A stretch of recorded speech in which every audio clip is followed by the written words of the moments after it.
Okay, good morning, friends. Let me start with our topic today, that is about the anatomy of the lung.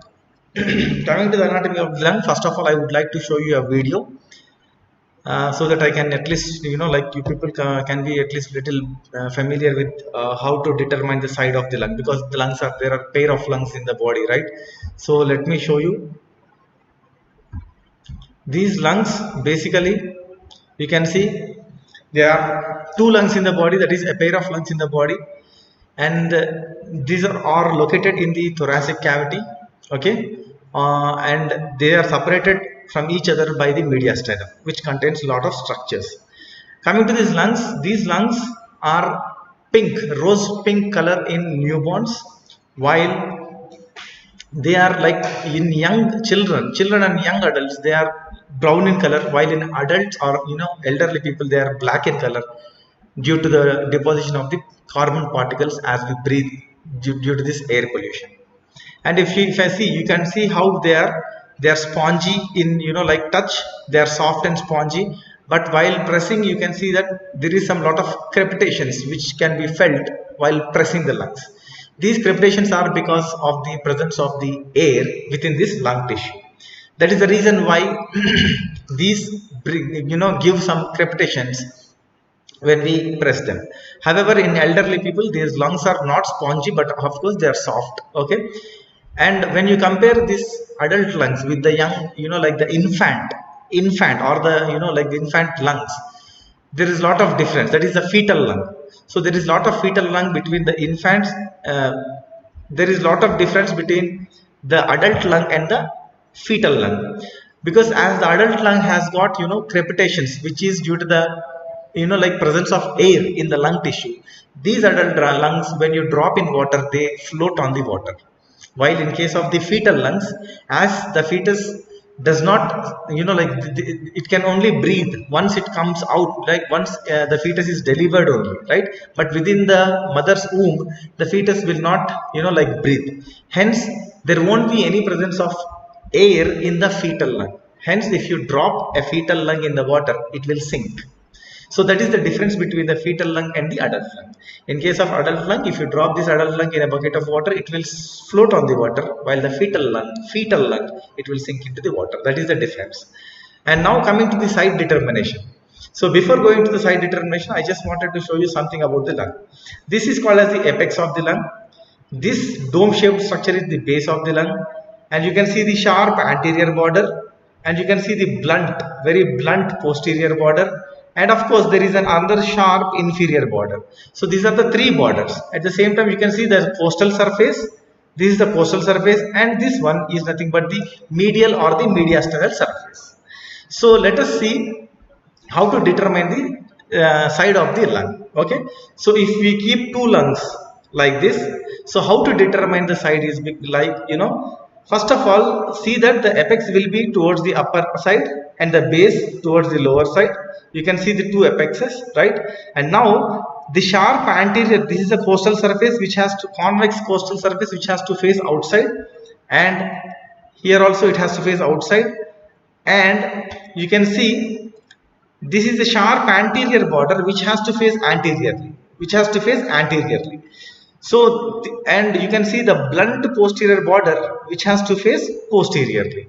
So in this way you can determine the side of the lung. Again, I am telling you, in this picture you can see the apex of the lung which has to face upwards, right, and the base downwards. And also you can see the sharp anterior border facing anteriorly, and the blunt posterior border should go posteriorly. At the same time, the convex costal surface should be outwards. These are the only characteristic features to identify or determine the side of the lung.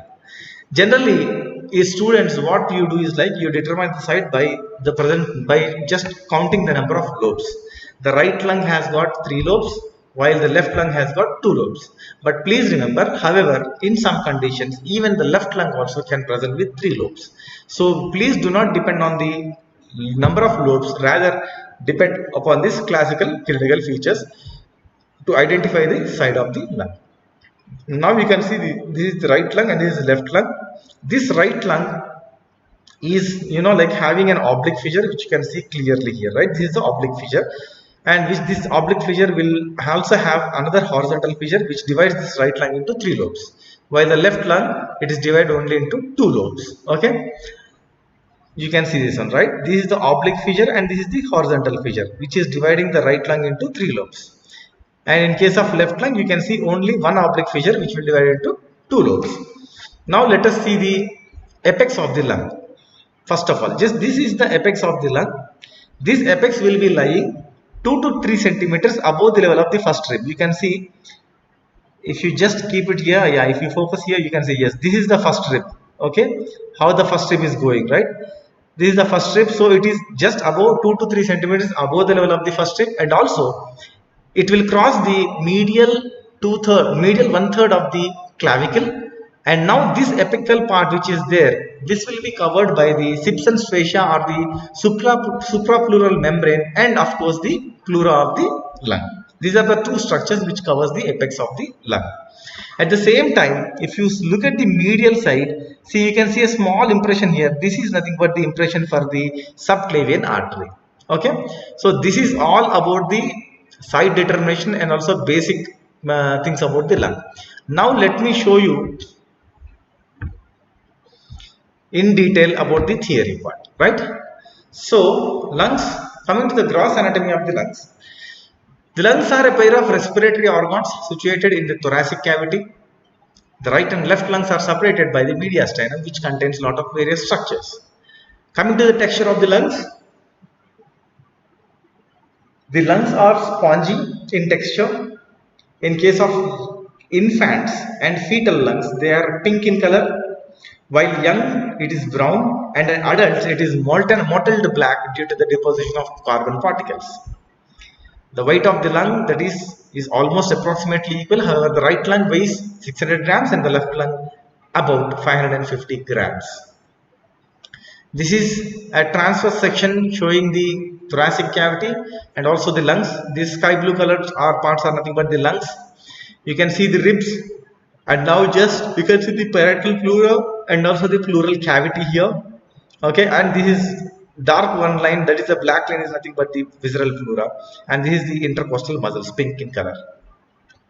Now these lungs are having an apex, as I told you, and it is also having a base, and it has 3 borders. Just now I have shown you, that is, one is the anterior border, posterior border which is blunt, anterior border which is sharp, and also the inferior border which is also sharp. And it has 2 surfaces. One is the costal surface and the medial surface, otherwise called as the mediastinal surface. But however, this medial surface is again further subdivided into 2 more divisions called as the anterior mediastinal surface and the posterior mediastinal surface, or the posterior surface is called as the vertebral surface. Coming to the apex, as I just told you, it is blunt. It lies above the level of the anterior end of the first rib, reaches almost 1 to 2 centimeters above the medial one third of the clavicle, and it has only 2 coverings. The first covering is nothing but the cervical pleura, which covers the lung tissue, and above the cervical pleura, as I was telling you, another membrane which is present is the suprapleural membrane, otherwise called as the Simpson's fascia, and this is grooved by the subclavian artery and the subclavian vein. You can see the left lung. Now I will be dealing with the left lung. You can see the groove for the subclavian artery, okay, and also you can see the groove for the left brachiocephalic vein. Okay, and this is the area for the trachea and esophagus. So let me start with the impressions which are present on the medial surface of the left lung. So first, to stay, this is the apex of the left lung, and just below the apex you can see the area of the trachea and esophagus which are passing. It's very clear. And please see, left lung, if you just compare like this, left lung is, like just adjacent to left lung, you will see the heart. So definitely maximum surface of the heart can be seen in this left lung. Impression can be seen over the left lung. So let us see all the impressions. So once we cover this area of trachea and esophagus, then you can see groove for the subclavian artery and vein, and now this is the groove for the left brachiocephalic vein, and you can see the groove for the first rib. Okay, and this is the area for the thymus and also the mediastinal fatty tissue, and you can see the sharp anterior border here, which is extending downwards, right? This is the sharp anterior border, and now you can see the hilum of the lung, and I will explain you about the hilum. And just below the area of the thymus and the mediastinal fatty tissue, You can also see a very huge impression, very deep impression, notched impression called as the cardiac impression, which is like this impression is formed due to the presence of the left ventricle. And as you go downwards along this cardiac impression, this anterior border is completely notched here. There is a deep notch which is formed because of the presence of the cardiac or the left ventricle, and this notch is called as the cardiac notch. And also, as you just trace this cardiac notch to the lower end, it will form a tongue-like structure which is hanging down. Tongue-like structure which hangs down, that is called as the lingula. So in this way, as I was telling you, the left lung has got only 2 lobes. Now this whatever part you are seeing, this is nothing but the upper lobe of the left lung, which contains the apex, all these impressions, like the cardiac impression, cardiac notch, and also the lingula. While the lower lobe contains other impressions. See, this is the heart impression of the heart, right? Left ventricle and left atrium, of course. From here, left ventricle, what happens? Again, this left ventricle will it leads to the arch of aorta and also ascending aorta, descending aorta. See clearly, if you imagine that this is the impression of the heart, wherever my cursor is there, you can see this is the ascending aorta, right? Impression for the ascending aorta. Now you see this is nothing but the arch of aorta. This you can clearly see groove for the arch of aorta, and now you can again see the groove for the descending aorta. So in this way, if you get a left lung in the examination, you have to remember that it will have 2 lobes, and you have to determine the site by keeping it in anatomical position, wherein the costal surface should be outside, the medial surface should be inside, sharp anterior border should be anterior, and a blunt posterior border should be posterior side. Once you keep it in anatomical position, please remember, always remember in your heart, left lung. So left lung, it is in close relation with the heart. So the main impressions which you see will be the heart and also the immediate arteries which are emerging from this heart. That is nothing but the subclavian artery, and also like other thing, that is the arch of aorta, ascending aorta, arch of aorta, descending aorta. All these things will be there. Along with this, you can also see within the hilum of the lung there are other various structures. That is nothing but, you can see the topmost one, that is the left pulmonary arteries, and you can see these two are there. This is the left bronchial arteries, which are very small in structure. You can see it. Okay, these two are the left bronchial arteries, and just below the left bronchial arteries, you can see a very big one called as the left bronchus or the bronchi. And just below the bronchi, you can also see the again the bronchopulmonary lymph nodes which are present, and below the bronchopulmonary lymph nodes you will be seeing the left inferior pulmonary veins, because there are 4 pulmonary veins. Out of this, you can see the superior pulmonary veins and the inferior pulmonary veins. So the lowest one which is located in this one will be the pulmonary veins. And then you can also remember, just adjacent to the descending aorta, there is also a very huge impression, that is nothing but the impression of the esophagus. So these are all the impressions which you see over the medial surface of the left lung. Now let us see in detail about each one. The base of the lungs, that is semilunar and concave in shape. This base always rests on the dome of the diaphragm. This is nothing but the muscular diaphragm which separates the abdominal cavity from the thoracic cavity. However, when you come to the base of the lungs, the right-sided one dome is higher than the left-sided one. Coming to the border, the anterior border corresponds to the anterior or the costo-mediastinal line of the pleural reflection. Among this anterior border is deeply notched in the left lung, posterior to 5th costal cartilage, okay, by the pericardium, and extends vertically downwards to form a lingula, just now as I have shown you. This is called as the cardiac notch. So the importance of this cardiac notch is percussion of this in the area of this cardiac notch gives a very dull note as compared to the dull note obtained over the lung. Coming to the inferior border, it is thin and sharp. It separates the base of the lung from the costal surface and extends to the phrenico-costal sinuses. Coming to the posterior border. The posterior border is thick, blunt and ill-defined. It fits into the deep paravertebral gutter, and it extends, the posterior border extends from C7 to T10. Coming to the surfaces of the lung, as I told you, it has got 2 surfaces. One is the costal surface, which is in contact with the costal pleura and overlying thoracic wall. However, the medial surface is divided into two subdivisions, the posterior or the vertebral part and the anterior one, or otherwise called as the mediastinal part.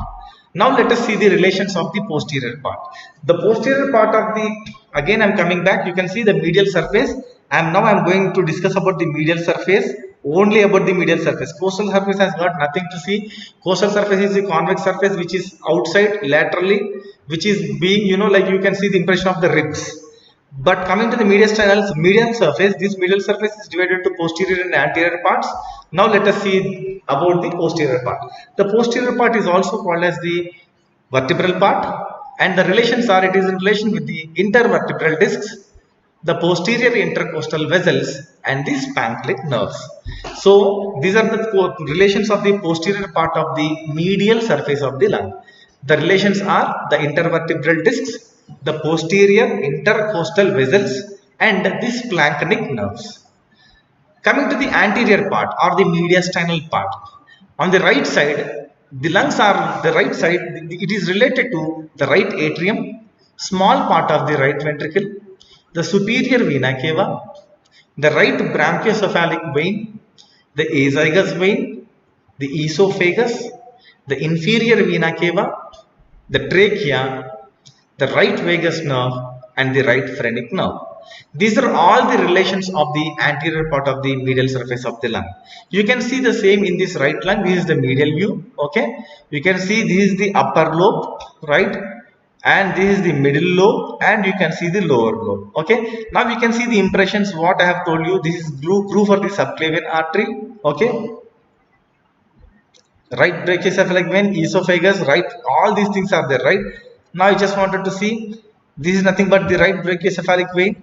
Okay, this is the groove for the first rib, and you can see the groove for the superior vena cava, and also here is the groove for the inferior vena cava. Okay, this is the groove for the inferior vena cava. So superior vena cava and also the inferior vena cava, and at the same time you can see the horizontal fissure, and this is the oblique fissure, and you can see the area for the thymus and mediastinal fatty tissue. If you come laterally, you can see the area of the trachea, esophagus, groove for the azygous vein. See, it is completely horizontal. You can see, again I am showing you azygous vein, right, esophagus, trachea and IVC, right, that is inferior vena cava. Again I am showing you, this is the azygous vein, groove for the azygous vein, and now you can see other thing, this is the groove for the esophagus which is here, right.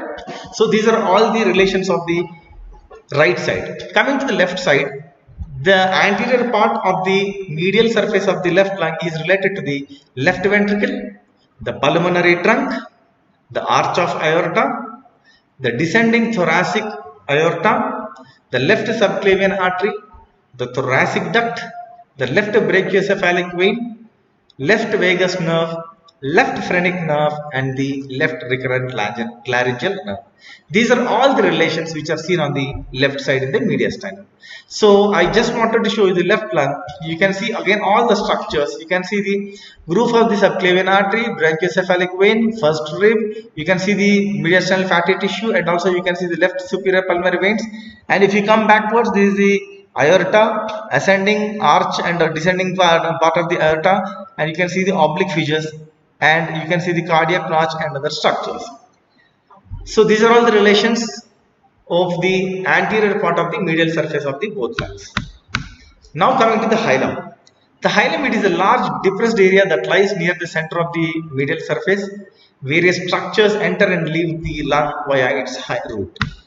So coming to the root of the lung, the root is enclosed in a short tubular sheath of pleura that joins the pulmonary and the mediastinal parts of the pleura. It extends inferiorly as a narrow fold called as the pulmonary ligament, which you can see here, pulmonary ligament. Okay, so it lies opposite to the bodies of 5th, 6th and 7th thoracic vertebrae. So please remember, the root of the lung lies opposite to the bodies of 5th, 6th and 7th thoracic vertebrae. Structures of the root. Coming to the structures, that is it contains various structures. The important one is nothing but the principal bronchus on the left side. You can see this is the principal bronchus. This whole thing is the principal bronchus, and this principal bronchus contains two things, that is nothing but the eparterial bronchus and also the hyparterial bronchus. Okay, the eparterial and the hypoarterial on right side. Okay, this is the eparterial bronchus and the hypoarterial bronchus.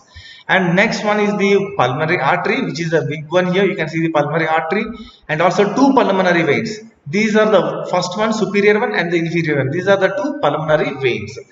And also it contains the bronchial arteries, as I have shown you. I'll show you in the picture here. It will be, you can see this one. The bronchial arteries, you can see at the same time, you can see also the bronchial arteries and the bronchopulmonary lymph nodes also here. Okay, bronchopulmonary lymph nodes.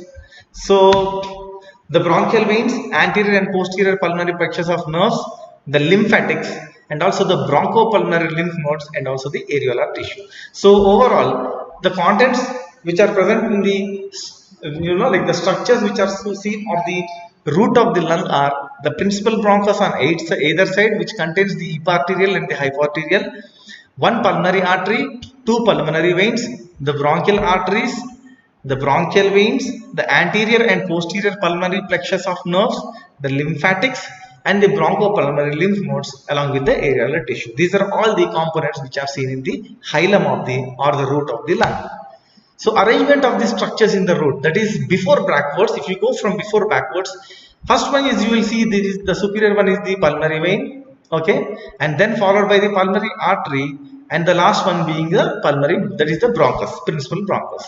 If you go from above downwards, the first one will be the eparterial bronchus, second one will be the pulmonary artery, third one will be the hypoarterial bronchus, and the fourth one will be the pulmonary vein. So just before we were going before backwards, now I am coming above downwards. If I am coming from above downwards, the first one will be the eparterial bronchus, second one being the pulmonary artery, third one being the hypoarterial bronchus, and the last one, the lowest one, will be the pulmonary vein. If you go again from above downwards in the root, that is left side, because whatever I said, this belongs to the right side, that is the right lung. If you come to the left side or the left lung, you will see the pulmonary artery, then the bronchus, and third one will be the pulmonary vein. This is the arrangement of the structures from above downwards in case of the left lung. Coming to the fissures and lobes in the lungs, there are like important fissures. You can see the superior lobe, middle lobe, and this is called as the hilum, and you can see the cardiac notch.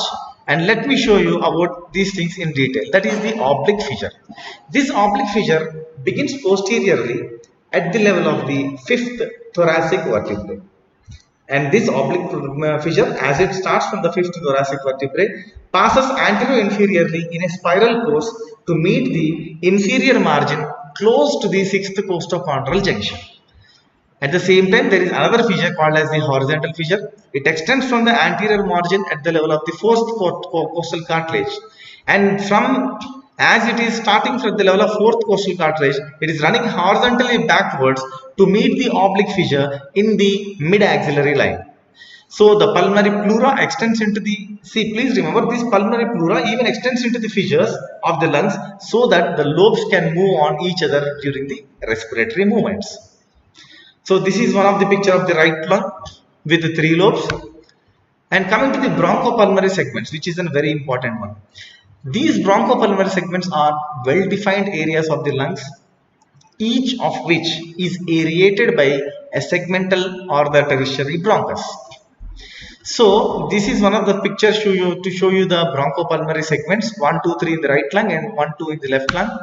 So what happens is, like, as the trachea comes, this trachea divides into right and left principal bronchus, and these right and left principal bronchus further subdivides into lobar bronchi, and coming to this lower bronchi, again they subdivide to form the segmental bronchi, that is the tertiary level of tertiary branching, and this segmental bronchi will again further divide into terminal bronchioles, which are around 25,000 in number, and these terminal bronchioles will further divide into a smallest ones called as the respiratory bronchioles, and these respiratory bronchioles further divides into alveolar ducts. They divide into alveolar ducts, and these ducts will finally split into alveolar sacs, and these alveolar sacs which are seen will contain the actual, like the breathing cells called as the alveoli. This is the tracheobronchial tree. It's a flow chart for the tracheobronchial tree, which you can write in the examinations also. So in this way, almost there are around 28 levels of divisions which undergoes, and finally it leads to a huge, like surface for the exchange of gases. But please remember, my dear friends, the level which is running between the level of the alveoli up to the respiratory bronchioles, this whole, like complete part is called with one name called as the acinus. So this is the trachea and major bronchi. You can see this one. This is the left trachea, left bronchus, and this is the right bronchus. And you can see the left principal bronchus or the main bronchus. It is divided into, you can see this one, B1 plus 2, 3. So, and also B4 and B5. So the B1, that is nothing but the lobe that is branching 1 to 5 goes to the superior lobe of the left lung, and 6, 7, 8, 9, 10 branches will go to the inferior lobe of the left lung. In case of the right lung, the superior lobe will receive B1, B2, B3 branches, while the middle lobe receives, you can see, B4 and B5 only, and the lower lobe or the inferior lobe receives B6, B7, B8, B9, B10. All these B is nothing but branching, bronchus. Okay, they are the branching of the bronchi. Okay, bronchus getting branched up or dividing. Okay, in this way, the tracheobronchial tree will be seen. The ultimate pulmonary unit of respiration, respiratory bronchial, the alveoli, is called as the acinus. This acinus is the region which is responsible for the exchange of the gases.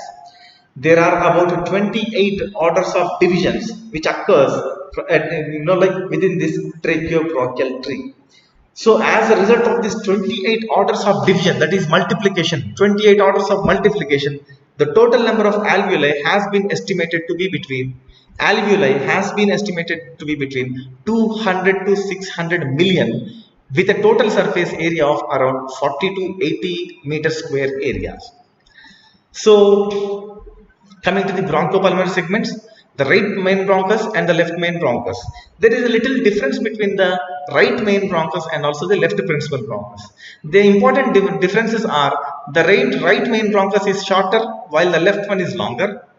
See, the right one is shorter while the left one is longer, but the right bronchus is wider while the left bronchus is narrower. And the same way, this right bronchus is more in line with the trachea, that is, it is more vertical, while the left bronchus is more oblique when compared to the right one. Coming to the bronchopulmonary segments, just now what I have shown you. The right main bronchus, it divides into 3, as I told you, I have shown you in the picture. You can see the right main bronchus is dividing into 1, 2 and 3, right? Am I correct? So 3. That's the same thing what I am showing you. The right main bronchus divided into the right upper lobe bronchus, middle lobe bronchus and the lower lobe bronchus. And this right upper bronchus divides into segmental bronchi, that is 3 segmental bronchi, which goes to the apical, anterior and posterior parts in the upper lobe. And also the right middle lobe bronchus divides into only 2 segmental bronchi, which supplies the medial lobe and the lateral lobe. And the right lower lobe bronchus, again it divides into 4 again. I can show you that 4 branches here again clearly. You can see this one, B7, B8, B9 and B10. 4 bronchi it divides into 4 bronchi, segmental bronchi, which supplies the apical, anterior, posterior, medial and lateral basal parts of the lower lobe of the right lung. At the same time, if you take the bronchopulmonary segments of the left lung, the left main bronchus, again it divides into only 2 bronchi, that is the left upper lobe bronchus and the left lower lobe bronchus. I wanted to show you again. You can see this one. This principal bronchus is dividing into 2 branches. One is the upper one and this is the lower one. So the upper one is having 5 and the lower one is also having 5. Let us see what are they. So if you can see this one, so upper lobe bronchus and the lower lobe bronchus. The left upper lobe bronchus will divide into upper branch and a lower branch, that is nothing but these are the segmental branches which supplies the anterior apico-posterior and also superior lingular, inferior lingular parts of the left lobe of the lung. While the left lower lobe bronchus of the left lung, it divides into 4 segmental bronchi, and these 4 segmental bronchi supplies the apical, anterior, posterior and lateral parts of the left lower lobe of the lung. So in this way, these segments will divide. But these bronchopulmonary segments are pyramidal in shape with the apex towards the root of the lung.